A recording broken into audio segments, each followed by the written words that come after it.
Hello everyone! For our next craft, take a strip of paper and then roll it over. Then cut out the edge to make it into the shape of a heart without the narrow end. Taking an oval shape, add eyes, ears and a small little mouth. Fold over some paper to make it look like a fan and stick all of the body parts.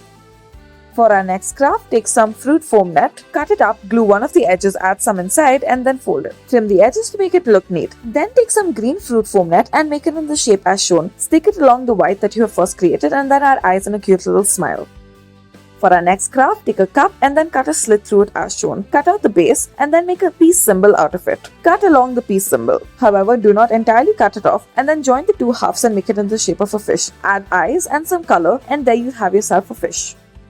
For our next craft, take some light pink clay and then roll it up into balls. Using a flat surface, make small little elongated pieces of this and cut it up into small pieces and make small balls out of it. Then make ovular shapes and then, using the multiple balls that you have made, make this particular shape. Then add holes as eyes and draw on a smile with a marker. For our next craft, take a black ball of clay. Taking some white clay, add a body to the ovular shape that you have made. Don't forget to flatten it out before doing so. We are making a penguin, so add some eyes as well as a head. After this, take some black clay, flatten it out and add it to the sides of the penguin. Keep in mind that it needs to be ovular in shape. Don't forget to add a beak as well as some legs out of orange clay. And voila, there you have it. For our next craft, take some white gift wrapping paper, fold it over in a square shape and then diagonally, and out of the pattern's form, make a triangular shape out of it. Cut off one of the edges and fold it inwards. Repeat the same on the other side and then fold one of the straight edges in order to make a butterfly. For our next craft, draw a line on a cup. Make sure to do it along the base and cut accordingly. However, do not entirely cut it out as shown. Make strips or small cuts at the base. Then spread it out on a flat surface and add some eyes and cute little smile along with some blush.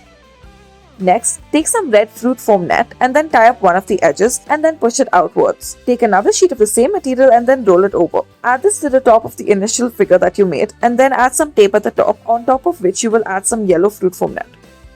Next, take some yellow fruit foam net and then roll it over. Tie it up at the center and then trim it in order to make a ball. Following this, you will take some white fruit foam net and then cut it up into multiple pieces, layer it over one on top of the other. After this, you will roll the layers one into the other. Tie a thread at the center and once again begin trimming the edges. This should result in a larger ball. Stick the yellow balls that you have created on the white ball and add a pink ball in the center, alternating between yellow and pink.